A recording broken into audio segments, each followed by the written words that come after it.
नमस्कार, मैं रवीश कुमार। पत्थरबाज ये शब्द आया कहां से और किसके लिए इस्तेमाल होता है?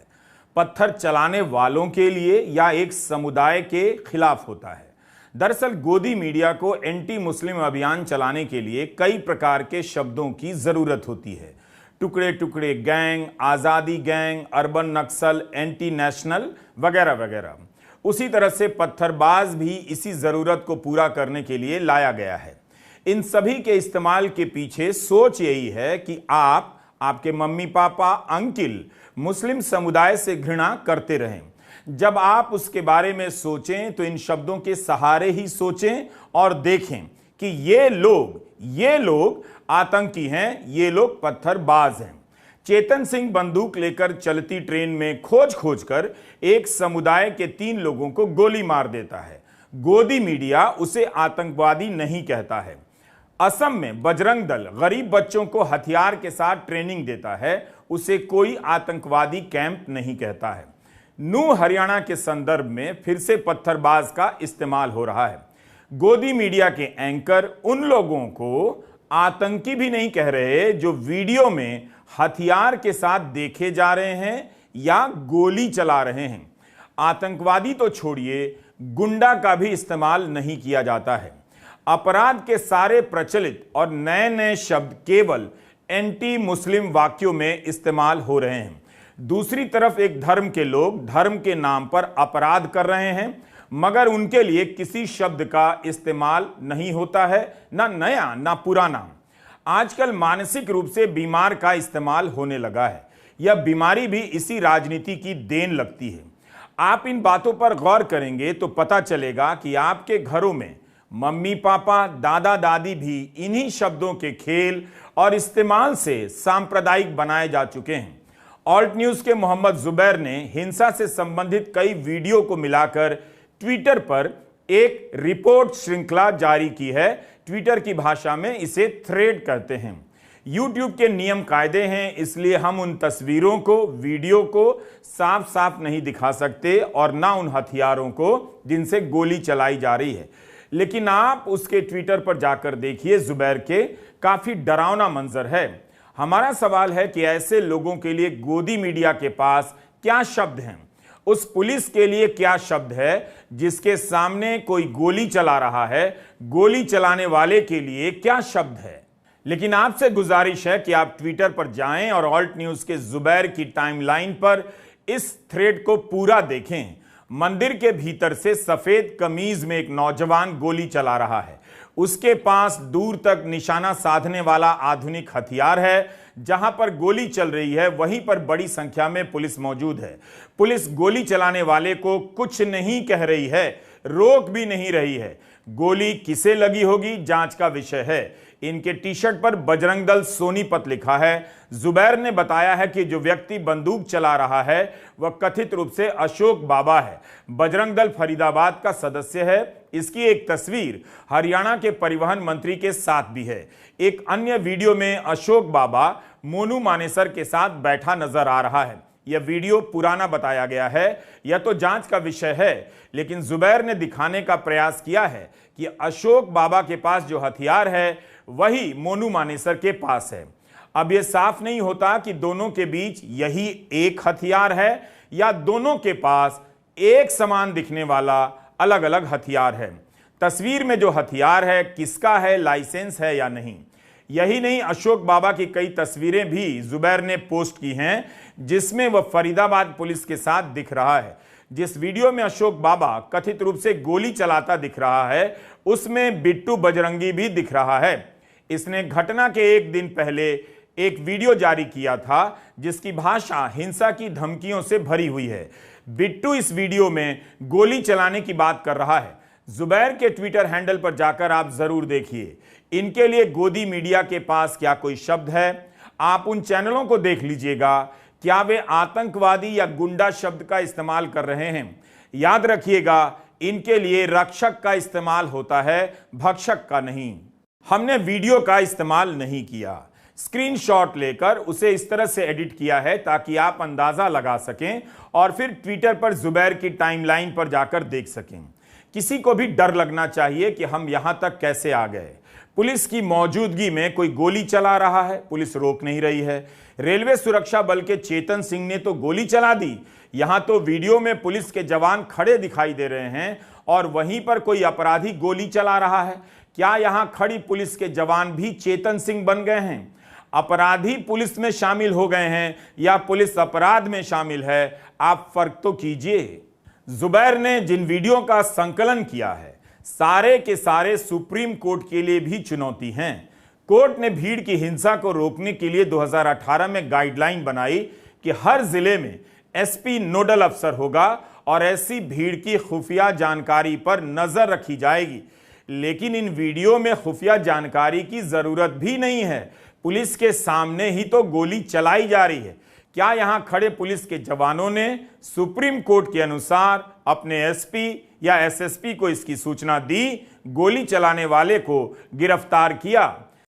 सरकार क्या ही एक्शन लेगी आपको पता है।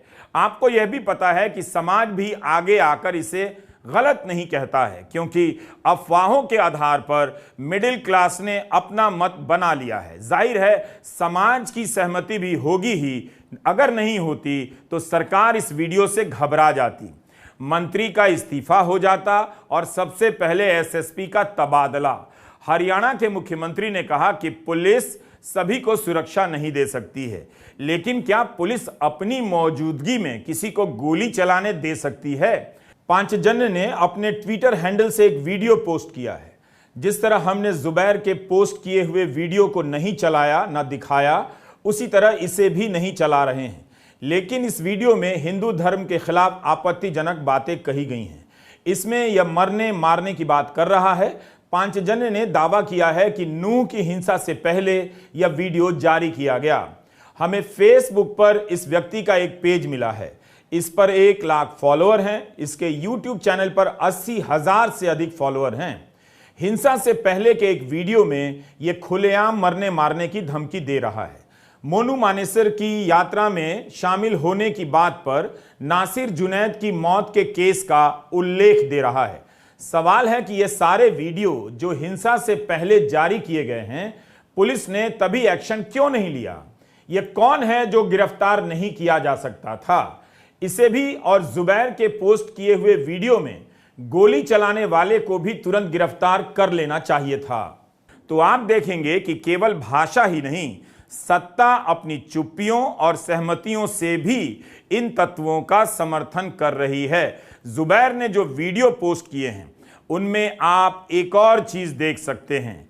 इनमें जो भी लड़के नजर आ रहे हैं, सभी के सभी साधारण परिवारों के लगते हैं। असम पुलिस ने बुधवार को बजरंग दल के 2 सदस्यों को गिरफ्तार किया है। समाचार एजेंसी पीटीआई की रिपोर्ट है कि दरांग जिले के मंगलदाई में महर्षि विद्या मंदिर स्कूल का वीडियो वायरल हुआ था। दरांग एसपी ने पीटीआई को बताया है कि स्कूल में इस कैंप का आयोजन करने के लिए विजय घोष और गोपाल बोरो गिरफ्तार हुए हैं। कहा है कि अवैध हथियारों की ट्रेनिंग के कैंप में शामिल अन्य आयोजकों को भी गिरफ्तार करेंगे। तो इस तरह से अवैध हथियारों की ट्रेनिंग दी जा रही है और इनके लिए आतंकवादी शब्द का इस्तेमाल तक नहीं किया जाता है। क्यों नहीं होता है? क्या इस तरह के काम के कारण इस संगठन पर प्रतिबंध की बात कोई गोदी मीडिया कर सकेगा? साफ है, धर्म के आधार पर यह फर्क बनाया जा रहा है और साधारण घरों के लड़कों को हथियार थमाया जा रहा है। ये दोनों जेल में हैं और बाकी की तलाश चल रही है। राष्ट्रीय बजरंग दल का दावा है कि 4 दिन के कैंप में 350 युवकों को मार्शल आर्ट्स और हथियार चलाने के अलावा कला, राजनीति और अध्यात्म के पाठ पढ़ाए गए।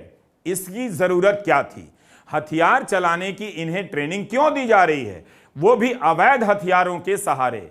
इस तरह की तस्वीरें और खबरें आपको देश के अन्य राज्यों से भी मिल जाएंगी, पुरानी भी। सर्च कर देखिए। धर्म को अगर इतना ही खतरा है तो बीजेपी के मंत्री और सांसदों के बच्चों को यह ट्रेनिंग क्यों नहीं दी जाती है? सांसद क्यों नहीं ट्रेनिंग ले रहे हैं? सांसद क्यों नहीं मांग कर रहे हैं कि अवैध हथियारों से ट्रेनिंग दी जा रही है, ये लोग आतंकवादी हो सकते हैं? मगर बीजेपी हमेशा इस तरह के शिविरों पर चुप नजर आएगी।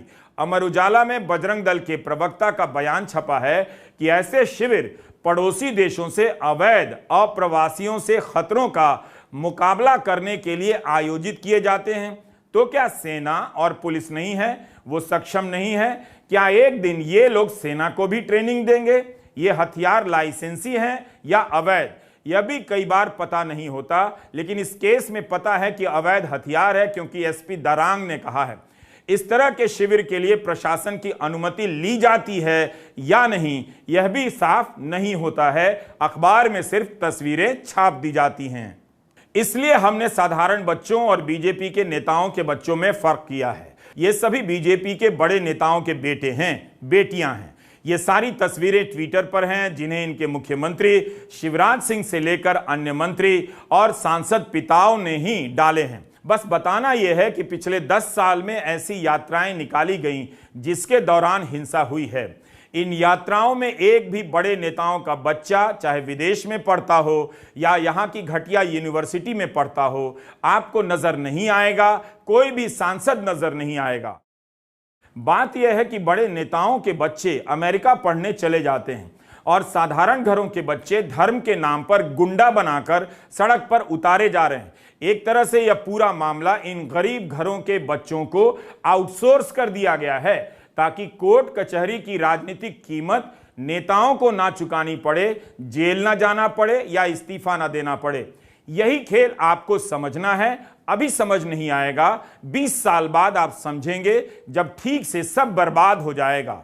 दैनिक भास्कर के रवि श्रीवास्तव ने यूपी के कासगंज के चंदन गुप्ता पर एक रिपोर्ट प्रकाशित की है।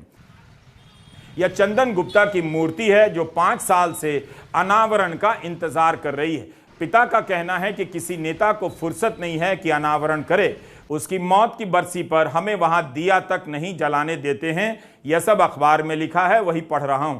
बेटी को सरकारी नौकरी दी गई, 6 महीने बाद ही निकाल दिया गया। अब किसी को याद नहीं चंदन गुप्ता कौन था, किसके लिए मर गया। चंदन गुप्ता भी साधारण घर का लड़का नजर आता है। 2017 में जब योगी आदित्यनाथ मुख्यमंत्री बने, तब इसने मारे खुशी के भंडारा किया था। 26 जनवरी 2018 की सुबह कासगंज में विश्व हिंदू परिषद, एबीवीपी और हिंदू युवा वाहिनी के कार्यकर्ता करीब 100 मोटरसाइकिलों पर तिरंगा और भगवा झंडा लेकर निकल पड़े। चंदन गुप्ता भी इसी भीड़ में था। प्रशासन ने इस यात्रा की इजाजत नहीं दी थी, लेकिन वे जबरन छोटी गली वाले इलाकों में घुस गए। वहां पहले से गणतंत्र दिवस का कार्यक्रम हो रहा था।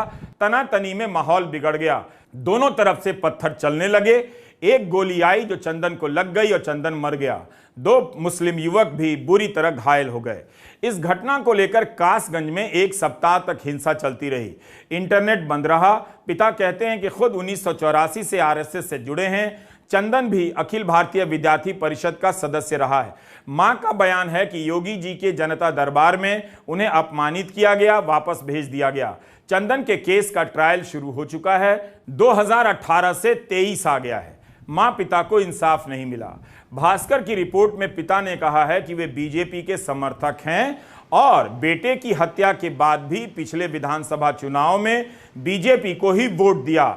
अदनान खान ने हमारे लिए यह वीडियो जुटाया है। चंदन को न्याय मिलना चाहिए जो उसके साथ हुआ है। उसने अपना बलिदान दिया है इस देश की खातिर, इस तिरंगे की खातिर। उसको न्याय मिलना चाहिए, बस हमारी तो यही है। किस तरह से न्याय मिलना चाहिए? कि उसको शहीद का दर्जा दें। उसकी अधूरी प्रतिमा का अनावरण नहीं हुआ है अभी तक, उसका करें। जो बताएं योगी जी के प्रभारी मंत्री जी ने घोषणाएं की, वो भी सब अधूरी पड़ी हुई हैं। नौकरी उसकी दी थी, लेकिन वो 5 महीने बाद वो पद ही खत्म कर दिया गया। लोग क्या आप कहेंगे इसको? तो नौकरी देनी चाहिए। तो आज 6 साल होने वाले हैं, कोई ना नौकरी दी है, ना ही चंदन को भी कोई न्याय मिल पाया है। चंदन चौक अधूरा पड़ा हुआ है। नगर पालिका वगैरह के अधिकारी, चेयरमैन वगैरह के पास जा, वो कहते हैं हम पर पैसा ही नहीं है। युवा स्वयं में समझदार है और युवाओं को अपने विवेक का इस्तेमाल करना चाहिए। गलत संगत में नहीं रहना चाहिए, गलत काम करने नहीं चाहिए। कि युवाओं से तो यही कहेंगे कि भाई सभी लोग अपने शिक्षा पर ज़्यादा ध्यान दो, शिक्षित बनो और ये जो भी दुर्घटनाएं हो रही हैं उन दुर्घटनाओं से बचो। राजनीतिक दलों के लोग तो आप लोगों का फ़ायदा उठाएंगे आपसे। बस यही कहना चाहेंगे कि बच्चों से कि अपने पढ़ो लिखो और राष्ट्र की और समाज की सेवा करो। इन यात्राओं में जिस तरह से एक समुदाय को चुनौती दी जाती है, ललकारा जाता है, हिंसक नारे लगते हैं, समस्या उससे है। धार्मिक यात्राएं कभी बुरी नहीं थीं, बुरी बनाई जा रही हैं इन सब हरकतों और नारों से। ऐसे नारों के सहारे इन यात्राओं में युवाओं को घुसाकर उन्हें अपराध की दुनिया में धकेला जा रहा है। 2017-18 में कश्मीर में पत्थरबाजी की घटनाएं अचानक बढ़ गईं। किसी रहस्य की तरह उस दौर में ऐसी घटनाएं रोज होती थीं और गोदी मीडिया दिन रात इनका कवरेज करता था। चैनलों पर पत्थरबाज शब्द तभी से लोकप्रिय होने लगा। कश्मीर में पत्थरबाजी खत्म हो गई, लेकिन इस शब्द का इस्तेमाल अभी तक दूसरे इलाकों के लिए हो रहा है। 2018 में राजनाथ सिंह गृह मंत्री थे, तब उन्होंने बाकायदा प्रेस कॉन्फ्रेंस की और हुर्रियत के नेताओं की तरफ इशारा करते हुए कहा कि वे अपने बच्चों को शिक्षा देते हैं, लेकिन दूसरों के बच्चों के हाथ में पत्थर थमा देते हैं। मेरी अपील है कि दूसरों के बच्चों के साथ वही बर्ताव करें जो अपने बच्चों के साथ करते हैं। यही बात आज हम इस वीडियो में कह रहे हैं कि बीजेपी के नेता अपने बच्चों को विदेश भेजते हैं पढ़ने के लिए, लेकिन धर्म की रक्षा के काम में गरीब साधारण परिवारों के बच्चों को तलवार थमाकर भेज देते हैं। जून 2018 की खबरों की क्लिपिंग दिखा रहा हूं। राजनाथ सिंह ने श्रीनगर में एक प्रेस कॉन्फ्रेंस कर कहा था कि 10,000 युवाओं के खिलाफ FIR वापस ली गई है क्योंकि बच्चों से गलती हो जाती है। वे सिर्फ जम्मू कश्मीर के नहीं, भारत के बच्चे हैं। ये वो युवक थे जिन पर पहली बार पत्थरबाजी के केस हुए थे। राजनाथ सिंह ने कहा था कि ऐसा हम उनके भविष्य की खातिर कर रहे थे। उस वक्त गोदी मीडिया ने पत्थर चला रहे इन युवाओं को आतंकवादियों के समकक्ष खड़ा कर दिया था। जब राजनाथ सिंह ने कहा कि बच्चों से गलती हो जाती है, तब गोदी मीडिया चुप हो गया। उनके पीछे हमला करने नहीं गया कि आपने आतंकवादियों को बच्चा कैसे कह दिया और मुकदमा कैसे वापस ले लिया। गोदी मीडिया आपको इस बार भी नहीं बताएगा कि पत्थरबाजों से किस तरह हजारों की संख्या में केस वापस लिए गए। यही नहीं, सितंबर 2017 में राजनाथ सिंह ने यह भी कहा था कि 18 साल से कम के युवक पहली बार पत्थरबाजी के मामले में पकड़े जाते हैं, उन्हें लॉकअप में नहीं रिहैबिलिटेशन में भेजा जाए। 10,000 युवाओं के खिलाफ पत्थरबाजी के जो मुकदमे दर्ज हुए थे वापस ले लिए गए। तब के गृह मंत्री ने कहा था कि बच्चों से गलती हो जाती है। गोदी मीडिया आपको यह तथ्य नहीं बताएगा और ना उन लोगों को आतंकवादी कहेगा जो बंदूकें लेकर पुलिस की मौजूदगी में गोलियां चला रहे हैं। हरियाणा में पत्रकार सुशांत सिंह ने फॉरेन पॉलिसी पत्रिका में मणिपुर पर एक लेख लिखा है। पीटीआई की खबर का हवाला देते हुए उन्होंने लिखा है कि मणिपुर के राज्य शस्त्रागार से 4,500 हथियार लूटे गए हैं। हथियारबंद समूहों के पास 6 लाख गोलियां हैं। सुशांत सिंह सवाल उठा रहे हैं कि कश्मीर में भी इतने हथियार आतंकवादियों के पास नहीं हैं, मगर मीडिया इन बातों को रूटीन की तरह ले रहा है। सैकड़ों की संख्या में AK-47, machine gun, INSAS rifle लूटे गए हैं। राज्य शस्त्रागार से इन हथियारों की लूट हुई है। इस तरह की घटना तो पहले कभी नहीं सुनी गई। इसके बाद भी वहां के मुख्यमंत्री से कोई सवाल नहीं है। देखिए, मणिपुर में जो अभी तक खबरें आ रही हैं उसके मुताबिक करीब 4,500 से ज्यादा हथियार जो पुलिस की आर्मरीज हैं, जहां पर पुलिस के पास वो हथियार थे, वो वहां से बाहर लोगों के पास गए हैं। जो मॉब्स हैं, जो लोग इन हथियारों को लेकर घूम रहे हैं, जो मेतेई ग्रुप हैं, 95% हथियार उनके पास है। इसमें से तकरीबन 3,000 हथियार जो हैं वो बहुत ही खतरनाक टाइप के हथियार हैं। उसमें लाइट मशीन गन्स हैं, उसमें मोर्टार्स हैं, उसमें इंसास राइफल हैं, उसके अंदर सेल्फ लोडिंग राइफल्स हैं, उसके अंदर AK-47 हैं और इसके साथ साथ तकरीबन 6 लाख राउंड्स ऑफ एमिनेशन कि जो गोलियां हैं जो इन हथियारों में जाती हैं, जो इन राइफल्स में जाती हैं, वो भी लोगों के पास बाहर हैं। तो ऐसी स्थिति में इस जो वायलेंस वहां पर हो रहा है उसका कम होना बहुत मुश्किल है, जब इस तरह के हथियार और इस तरह का गोला बारूद, इस तरह का असला लोगों के पास मौजूद है। अगर आप इसको कश्मीर से कंपेयर करें तो कश्मीर के अंदर तो सिर्फ 300 हथियार हैं मिलिटेंट्स के पास, और उस 300 हथियारों के अंदर भी बहुत सारे लोगों के पास तो सिर्फ पिस्तौलें हैं। AK-47 वगैरह तो बहुत कम है, पर उन 300 हथियारों वाले मिलिटेंट्स के उग्रवादियों के लिए जिस तरह से भारत सरकार, जिस तरह से भारत का गोदी मीडिया, जिस तरह से भारत की जो सैन्य बल है उसका जिस तरह से प्रयोग होता है, उसके मुकाबले इन 4,500 हथियारों के लिए, light machine gun, AK-47, SLRs के लिए, मोर्टार्स के लिए जिस तरह से सैन्य बल का उपयोग हो रहा है और जिस तरह से हमारी जो राष्ट्रीय राजनीतिक नेतृत्व है वो जिस तरह से इस पर एक्ट कर रहा है, उससे हमको क्लियरली मालूम पड़ता है कि क्या डिफरेंस है जब एक मुसलमान बहुल इलाके में जो कि कश्मीर है और एक दूसरे इलाके में जो कि मेतेई बहुल इलाका है मणिपुर का, उसमें वो किस तरह से बिहेव करते हैं। ये हमको साफ तौर पे दर्शाता है कि जो ये राजनीति है ये धर्म से जुड़ी हुई है। जो यहाँ पर केंद्र की राजनीति है ये हमको साफ तौर पे दर्शाता है कि जो भारत का जो प्रभुत्व है, जो भारत के स्टेट की जो पावर होनी चाहिए, जो ताकत होनी चाहिए, वो इसलिए नहीं यूज हो रही है कि वायलेंस को कम किया जाए, हथियारों को वापस लिया जाए। 90 दिन के बाद भी वो हथियार मणिपुर में अभी भी बाहर है। आज भी मणिपुर के बिष्णुपुर से भयंकर गोलीबारी की खबर आई है। 17 लोगों के घायल होने की खबर है। फिर से इंफाल घाटी में कर्फ्यू लगा है, इस पर किसी का ध्यान नहीं।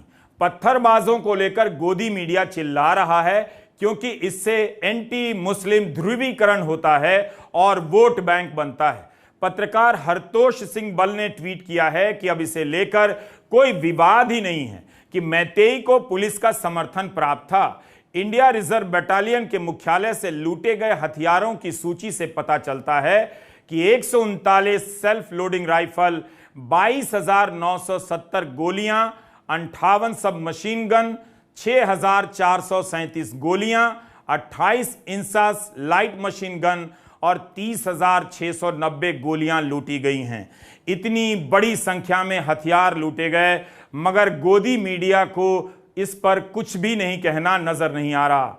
गोदी मीडिया हथियार लूटने वालों को लेकर क्यों नहीं हंगामा करता है, क्यों नहीं आतंकवादी करता है।